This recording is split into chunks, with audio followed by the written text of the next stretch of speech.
নমস্কার, দেখছেন জি 24 ঘন্টা। আপনাদের সঙ্গে রয়েছি আমি সৈকত। শুরু করব 8:30টার সেরা খবর।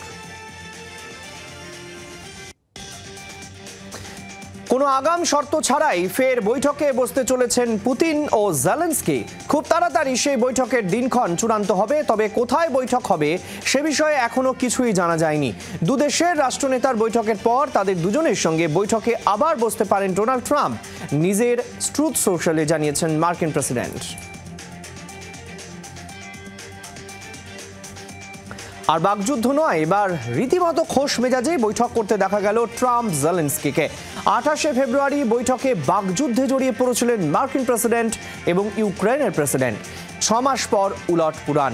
রাশিয়া ইউক্রেনের চলমান যুদ্ধের বিরতি নিয়ে আলোচনার জন্য ট্রাম্পের উদ্যোগকে ধন্যবাদ জানান জেলেনস্কি। দুই দেশের সংঘর্ষে ভুক্তভোগী শিশুদের কথা ভাবার জন্য পুতিনকে চিঠি দিয়েছিলেন মেলানিয়া ট্রাম্প। তার জন্য মার্কিন প্রেসিডেন্টের স্ত্রীকেও ধন্যবাদ জানিয়েছেন জেলেনস্কি।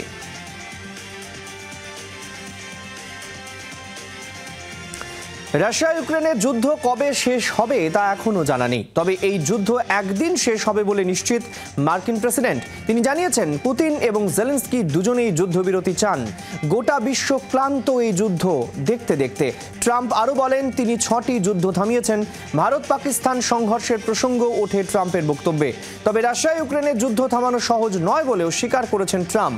কঠিন হলেও রাশিয়া ইউক্রেনের যুদ্ধ থামাতে তিনি সক্ষম হবেন, এমনটাই আত্মবিশ্বাসের সুর মার্কিন প্রেসিডেন্টের গলায়।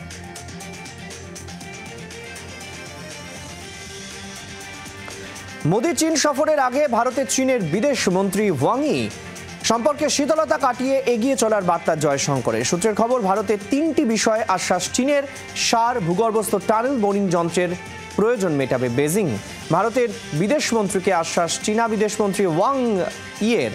আজ জাতীয় নিরাপত্তা উপদেষ্টা অজিত দোভালের সঙ্গেও বৈঠক করেছেন চীনা বিদেশমন্ত্রী। আজই প্রধানমন্ত্রীর সঙ্গে সৌজন্য সাক্ষাৎ হওয়ার কথা রয়েছে চীনা বিদেশমন্ত্রীর।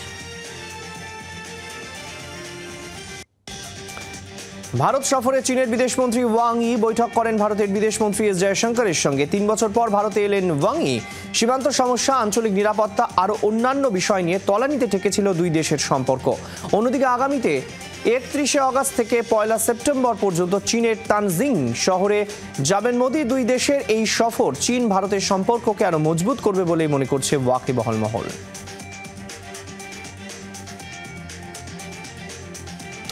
বাণিজ্য নগরী মুম্বই ভারী বৃষ্টির জের। সোমবার থেকে লাগাতার বৃষ্টি চলছে সেখানে। শহরের বিভিন্ন গুরুত্বপূর্ণ রাস্তা জলমগ্ন, ব্যাহত ট্রেন পরিষেবা। শহর জুড়ে জারি লাল সতর্কতা। জলমগ্ন এলাকা, তীব্র যানজটের মুখে পড়তে হচ্ছে মুম্বইবাসীকে। প্রয়োজন ছাড়া বাড়ির বাইরে না বেরোনোর পরামর্শ পুরসভার। গত 24 ঘন্টায় 177 মিলিমিটার বৃষ্টি হয়েছে মুম্বইয়ে, জানিয়েছেন মহারাষ্ট্রের মুখ্যমন্ত্রী দেবেন্দ্র ফডনবিস। মৎস্যজীবীদের আরব সাগরে মাছ ধরতে যেতেও নিষেধাজ্ঞা জারি করা হয়েছে।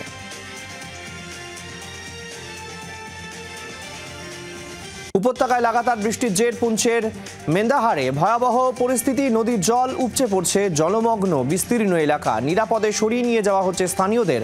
বাসিন্দাদের সতর্ক থাকতে বার্তা দিয়েছে প্রশাসন। চাষবাসের ব্যাপক ক্ষতির আশঙ্কা। বৃষ্টি বন্ধ না হলে ধসেরও আশঙ্কা এলাকা জুড়ে। সকাল থেকে ডুবুরি নামিয়ে তল্লাশি। খাল থেকে উদ্ধার যুগলের দেহ। আনন্দপুর কাণ্ডে বাড়ছে রহস্য। তরুণীকে পরতে খুঁজতে তল্লাশি চালানো হয়, পরে যুবকের দেহ উদ্ধার করা হয়, পরে যুবতীরও দেহ উদ্ধার করা হয়।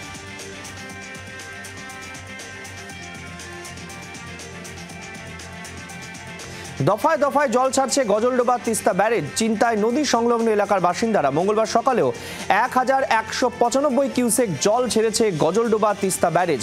তিস্তার মেখলিগঞ্জ থেকে বাংলাদেশ বর্ডার পর্যন্ত অসংরক্ষিত এলাকায় হলুদ সতর্কতা জারি করা হয়েছে। পাশাপাশি 31 নম্বর জাতীয় সড়কে জলঢাকা নদীর ওপরেও হলুদ সতর্কতা জারি। বাঁধের বেশ কিছু জায়গায় ফাটল। দ্রুত বাঁধ সারাইয়ের আর্জি গ্রামবাসীদের।